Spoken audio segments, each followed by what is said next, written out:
ఎవ్వరు మాయ చేయరు, మనల్ని ఎవ్వరు మోసం చేయగలరా? ఎందుకంటే మనమంతటా మనమే మాయమైపోతున్నాం.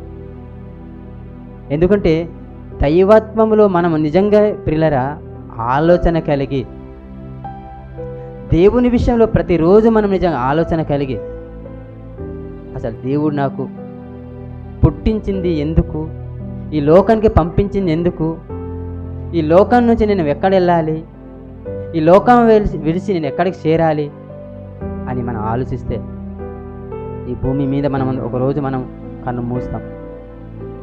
కన్ను మూసిన తర్వాత మరో లోకం ఉందండి.